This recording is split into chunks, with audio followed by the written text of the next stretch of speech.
Good morning, true crime friends. Listen, I have not been getting enough sleep lately, and so I'm staying home from the gym today because my body needs to rest. But that has given me time to study and closely review all the footage from yesterday at the Melly trial. Child, things have gone down. So look, one of the things that I do is I watch the tape again from Law and Crime. I watch the live streams while reading like the chat. And then I watch other people's commentary on what happened in court yesterday, like the summarized version, because I ain't got that kind of free time that I could just sit here and watch 8 whole hours of footage. So most people sum it up in just like a few minutes. So I'm like, okay, cool. What's fascinating is that everybody has their own point of view of what happened yesterday. I've seen people say, it was nothing, and the prosecution took a loss yesterday. I've heard people say like, it was nothing, and the defense won yesterday. Or this is my opinion. Yesterday, Treyvion Glass, Fetty something or other, I forget what he calls himself. Mr. Treyvion Glass got up on the stand. He did not want to be there. And in my opinion, it was explosive for the prosecution yesterday. And let me tell you why. Number one, Mr. Glass did not want to be there. He showed up in court with his good court hoodie, I guess. He was super casual. My whole deal is, if you're going to go to court, at least wear like a turtleneck, a shirt, a polo, something. He was like, look, I have 0 fucks to give. Ooh, I have 0 F. Now, how am I going to edit that? Okay, whatever. I have 0 Fs to give. I do not care. I don't know what's happening, and I don't want to be here. So here's the thing. He did know what's happening. He did not want to be there. And the thing that tipped me off that his what he had to say was going to be big was how hard the defense was fighting. Listen, Melly was sitting in his chair saying a prayer, and he wasn't doing all these like, let me just say some words and kiss it and throw it and whatever, all this little crazy stuff he was doing before. Melly was legit talking to Jesus. I'm talking eyes closed, head down, lips moving. He was hardcore like, Jesus, you see me over here? Jesus, I can't do this time. I can't do it. God, listen, is there anybody above God? He was hardcore praying. And honestly, I might not have noticed anything about Mr. Glass if the defense had not been like, objection, objection, objection. They could not stay in their chairs yesterday. And I was like, oh, what does Mr. Glass say that has these people all on Twitter? Because they were upset.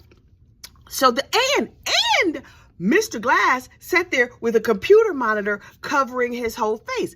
And so when the prosecution was talking to him and this monitor was covering his whole face, I was like, why don't they move? Is that an accident? Is it intentional? So they asked him all the questions, and the defense was like little Jack in the boxes springing up out of their chairs every 2 seconds. And I was like, okay, why y'all so bothered by this dude's testimony, right? So this is what Mr. Glass had to say. He was at the studio that night. Apparently there was like 8 people at the studio. I was led to believe it was just the 4 people who were in the murder car. But no, there was 8 people at the studio. They had paid for 12 hours of studio time, but they were there for a very short period of time because the only people who were awake, ready to work and record were Juvie, Sack Chaser, and Mr. Glass. Everybody else was asleep.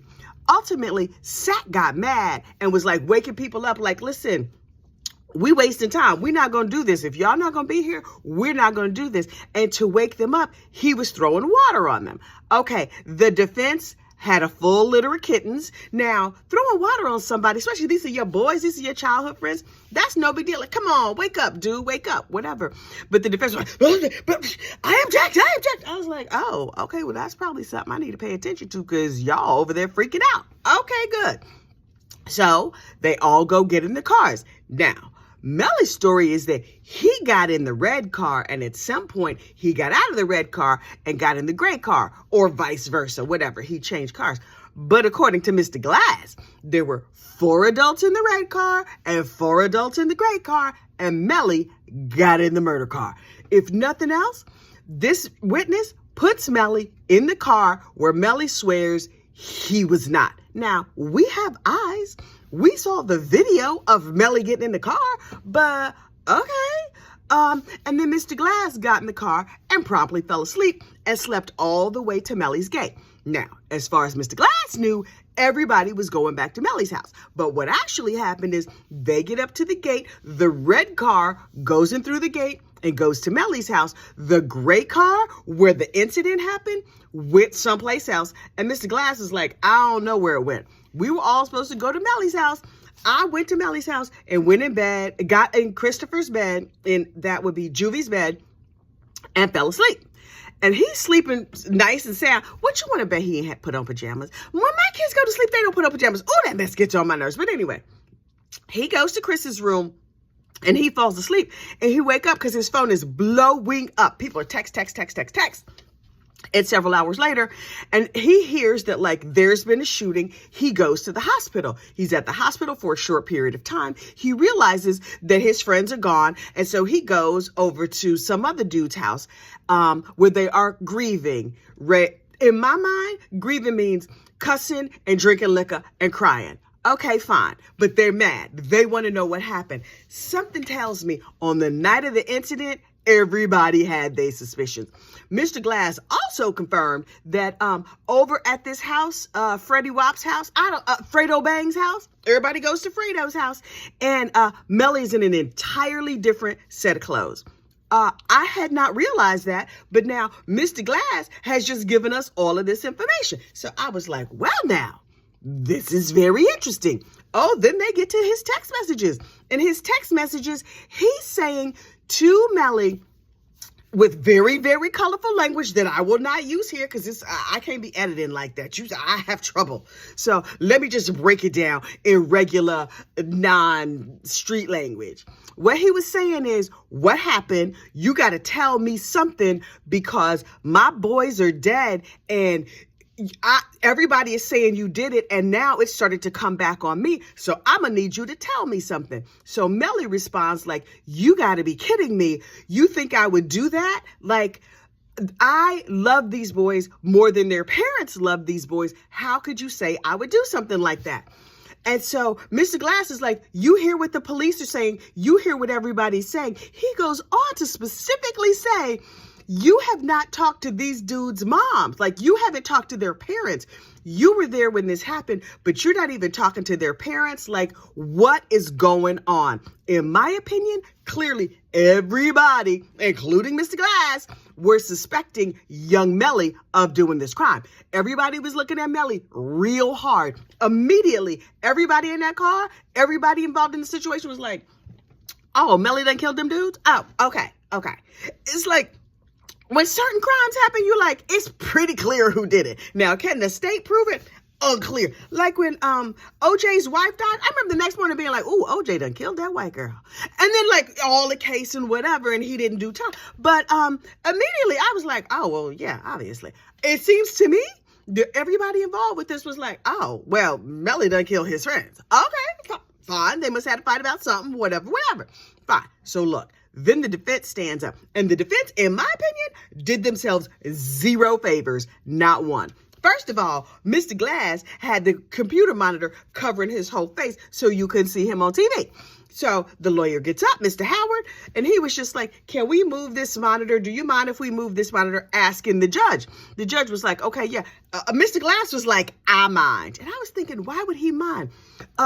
One of the commentators, I think it was AK, said, yeah, because he's a snitch. I was like, oh, right. He's going to court to talk about what happened instead of just handling over there in the streets. The reason he wants his whole face covered is so that people don't see his face, because everybody on the block is like, oh, Mr. Glass is a snitch. And I'm like, oh, I had not put that all together. Also, everybody involved with this case for 5 years since this happened, have not made themselves available for deposition. They were like, I don't know you. I'm not taking service. I don't know nothing about nothing. But Mr. Glass recently caught a case up in Broward County wherever this is. Mr. Glass caught a case in the local jurisdiction. And as far as he was concerned, if he didn't show his behind up in court, he was going to go back to jail.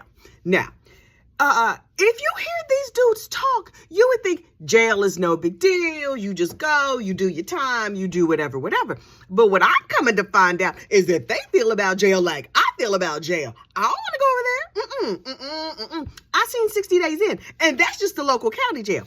I don't want to go to county jail. I don't want to drive past the jail. There's a jail not too far from me. Drive past my cell phone signal get all messed up. I'm not trying to live without cell phone service. No. I am not.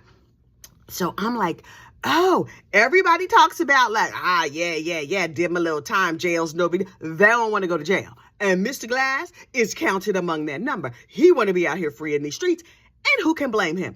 Mr. Glass on the stand made it abundantly clear, I am here so that I do not go to jail. And then David Howard, the defense attorney, was like, you smoke a lot of marijuana. Okay, this is where Mr. Glass pulled out his full comedy routine because he was like, I smoke when I smoke. And the lawyer was like, you smoke a lot. He was like, I smoke when I smoke. He answered that question. Mr. Howard asked it 3 different ways, and Mr. Glass answered it the same way every single time, which was, I smoke when I smoke. You think that's a lot? Fine. I smoke when I smoke. And they were like, did you smoke before you came here today? And he was like, no, but I should have. Okay, Mr. Glass, this situation apparently is stressing you out. And what's more, at one point, the court took a little break. Mr. Glass was sitting there on the stand, so his phone rings. Now, if you in a meeting, if you in a doctor's appointment, if you in church, if you someplace that's important, if your phone rings, you're like, oh, I'm sorry, let me just put this on silent. When during the break, Mr. Glass's phone rang. Oh, he was like, hello, and had a whole conversation sitting up there on the stand. So the attorneys were like, we need to talk to Mr. Glass about what he was saying and who he was talking to and what's what. Mr. Glass's brother called him. First, apparently, and the attorney was like, he was looking at his phone. Was he answering questions about this case? We need to know what was going on. Lord, and I talk my throat dry. Hang on. They were like, we need to know what was going on. So they inquired of young Mr. Glass. And I was like, Mr. Glass, tell me everything because you got comedy and I am here for it. So Mr. Glass was like, yeah, I was texting with my brother. He was asking, did I get here? Is everything okay? I was like, okay, no big deal. And he said, they was like, well, you were talking on the phone. What'd you say? He said, I was just telling my brother. They asking me all these questions. This mess is wild. And I was like, oh, what exactly is wild about it, Mr. Glass? But now that Mr. Glass's whole face has been seen, Mr. Glass tells us that he is blind in his left eye. And so he does not want his eye seen.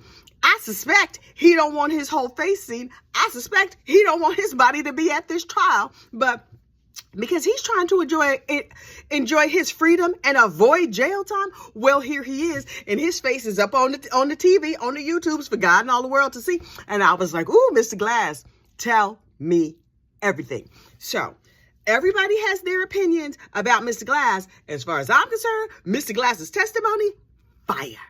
Absolute fire. So when he was done, he finally got off the stand, whatever. He did what he was supposed to do. I suspect that Mr. Glass was not paid off. Only Mr. Glass was like, I want no parts of this judicial system.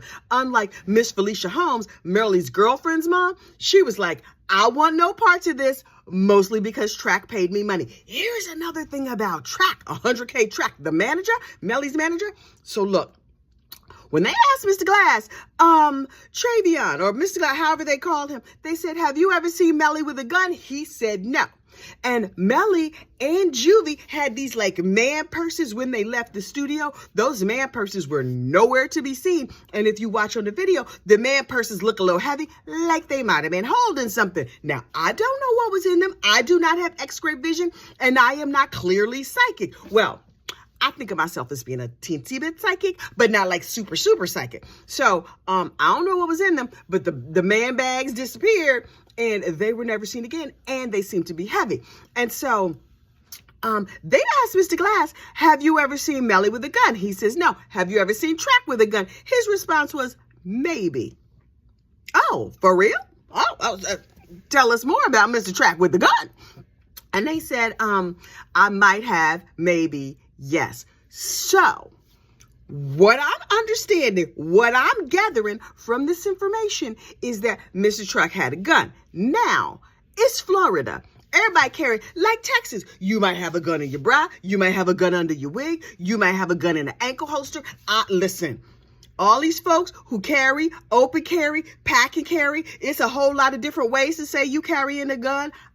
I don't get it, but I don't come from a place where you could just open. If I walked in some place and somebody had on a gun, I would be like, are you law enforcement? Why do we need so many guns? But listen, if people feel like they need to protect themselves, good for you. I hope they never use it. It is my understanding that most gun owners are responsible. Now, the gun owners that get all the press, the irresponsible ones, leaving us with the impression that everybody who carries a gun is a maniac who's out here just trying to shoot people.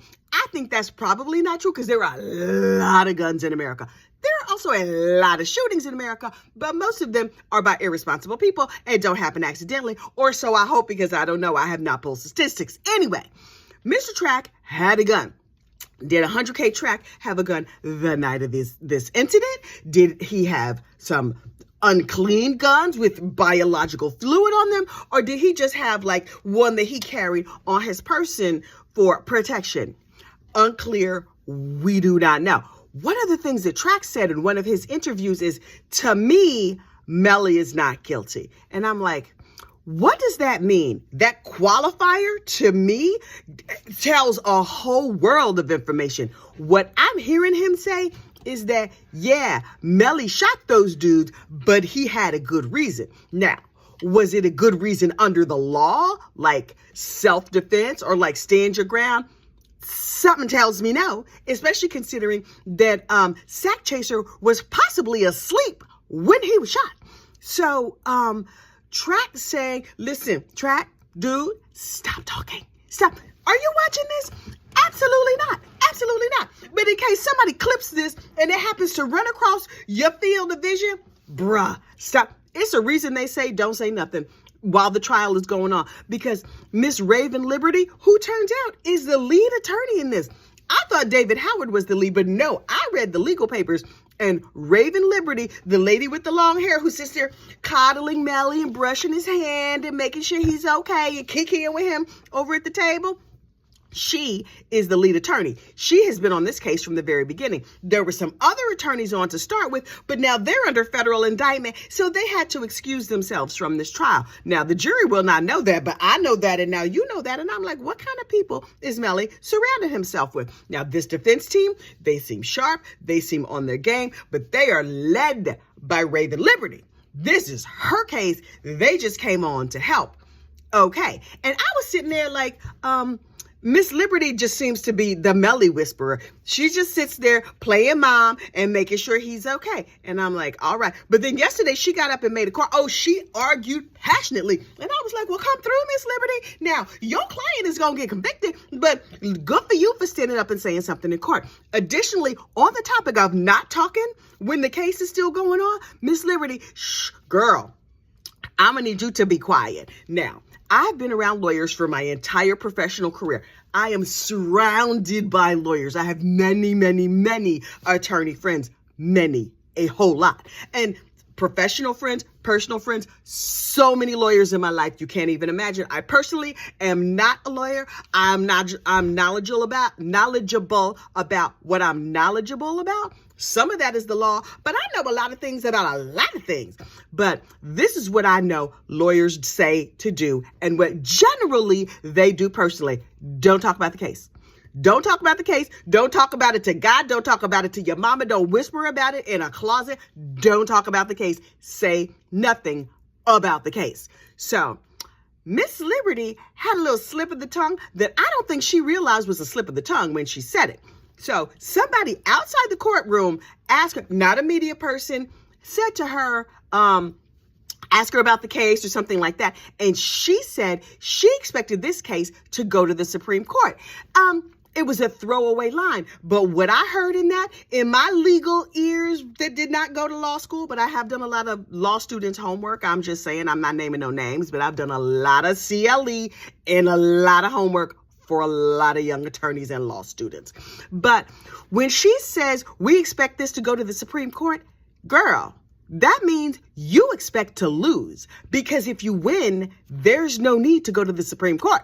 The fact that you talk about, oh, we expect this to go to the Supreme Court, what I'm hearing you say is you expect to lose, and you expect Melly to get the death penalty.